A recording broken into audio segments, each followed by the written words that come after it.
everyone, welcome back to my channel. Today, in the spirit of February and Valentine's Day, I wanted to go over 5 reasons why you can't fall in love with your planner and how you and I are going to fix them together. If you're new here, my name is Alexis Loren. I'm a neuroscientist and I use my platform to help people build a life where pretty means productive. I'd love for you to subscribe, like this video, and leave me a comment down below. I'd love to chat with you. And yeah, let's get into it. So tip number 1 is buying a planner without understanding your needs or your personality. You need to really ask yourself a few key questions, such as understanding why you need to get organized. For me, it's I want to track my present, collect memories, and work towards my future. And that's my intention. I have it listed even in my planner. In my planner sort of section in my planner, I have it right here. Manage my time, collect moments, and nurture my dreams. That's my intention. And so everything in my planner really relates to that intention. I have a section for my goals, my fitness goals. I have a section for academic goals. I have a section where I've written out my goals for 6 months, a year, 5 years, and then 10 years. Things like, being on the Forbes list and, building a house and things that I want to work towards. And my planner is the tool that helps me to get there. And so setting an intention is really important because our minds really focus on that.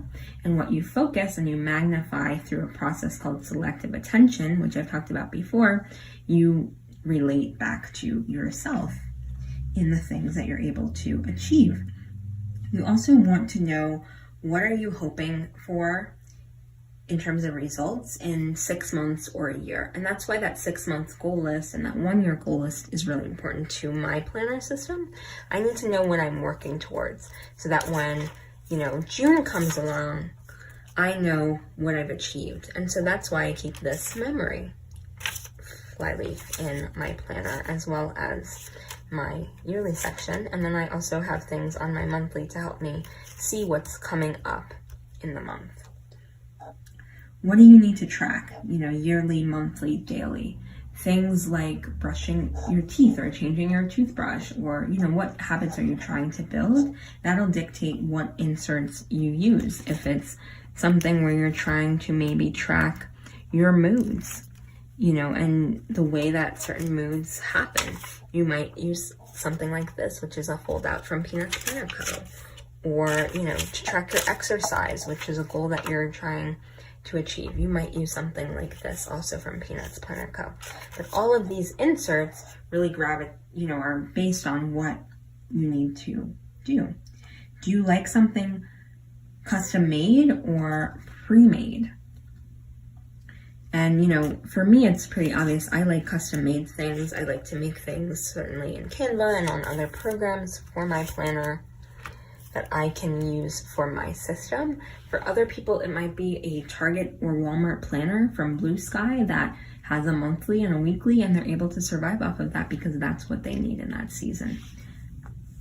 All of these questions factor into what planner you're going to purchase, what inserts or layouts you gravitate to, and what accessories you'll need. So it's really important that you focus on these concepts. Tip number 2 is you're forgetting to use your planner or to plan in it. And I'm just going to be totally transparent.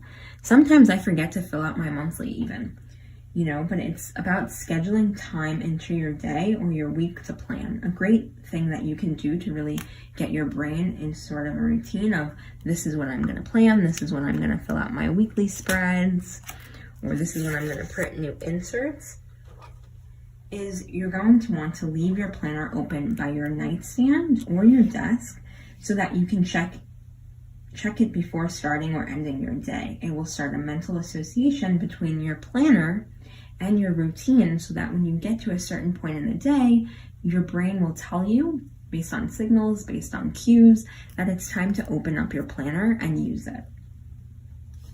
And tip number 3 kind of goes along with my weekly spreads. I know that seeing pictures on Instagram, you can be really afraid of messing up your planner. It comes beautifully in its pretty box with this beautiful flyleaf and pen and pretty pages. and you're just completely, pristine and perfect. It's so lovely, and in your mind, your planner should be all of those Instagram pictures. You're terrified of starting to write in it. You're afraid of messing it up. After all, it's better to have a blank spread than a messy one. And that's totally not true. It's not better to have a blank spread than a messy one. A messy planner is a sign that you're actually doing something right. So you shouldn't be afraid to dog ear it, to rip it, to smudge it with your pen. It's just a planner. And I'll just give you a firm example. This is my little note sheet for my video. And I've stuck this in my planner. It's totally like the line is not straight. It's printed like so crazy. And I have whiteout on it, and I'm not afraid to show you. So I want you to use those messy planners. There are times when my pages are ripped and I don't want to go print more. There are times when I put stencils in the wrong space, or I write the wrong date sometimes. I even wrote the wrong date this past week, and I had to kind of go in and fix it with a little bit of whiteout. You probably maybe can't tell, but yeah, there's a little bit of whiteout on the spread. That looks almost like a D. There's a lot of whiteout right there. So, photos and pictures are never really all that perfect when we're thinking about our planners. It's all about perspective. And I saw a lot of comments about being afraid of messing it up, being afraid of not having a spread that looks like everybody else's, but it's really about what your intention is with your planner. If your intention is, I want to just have a planner and make it look like everybody else's, then by all means. But I think everybody's intention is different, and everybody's system is different, and what their needs are going to be is different. And so you have to put that all in perspective when you're looking on Instagram, and really be mindful of that. And that's really what I want to be led to say right now, is just be authentic. I love seeing messy pages because they make me feel better about my mistakes. And tip number 4 is your plans/expectations for your planner aren't realistic. Planning to be productive every second of every day is a formula for failure. You're allowed to schedule sleep and downtime. I love to put, down times where I'm going to exercise. I've been really slacking, but I really need to do that. Remember that your worth is not related to your productivity. It's easy to cover up our insecurities with productivity. I got X done. I did X. I did Y. But it's really about, this feeling that if we do more, we'll be enough. But the truth is, you're enough right now. My advice is to pick 1 to 3 daily priorities and put them on your spread.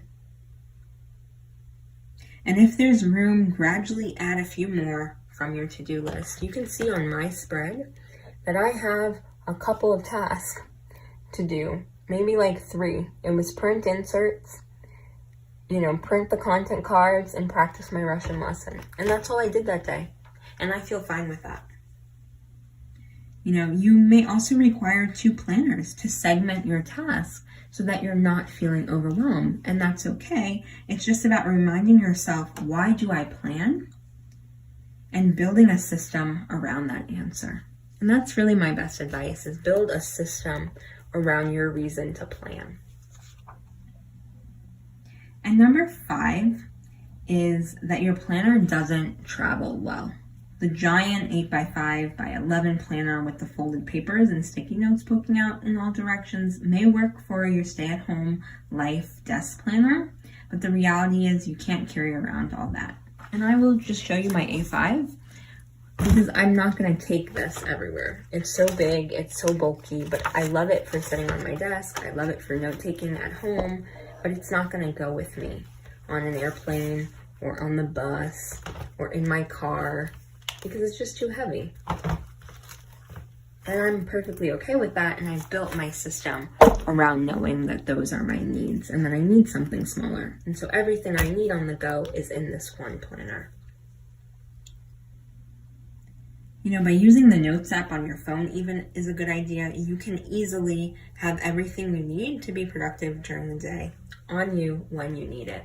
So these are my 5 tips for why you can't fall in love with your planner. And really it comes down to really I want to leave you with one key question is, why do I plan? And I want us to share our answers in the comments because I want you to see that everybody's answer is going to be different. I'll leave mine in the comments first and encourage you to do the same.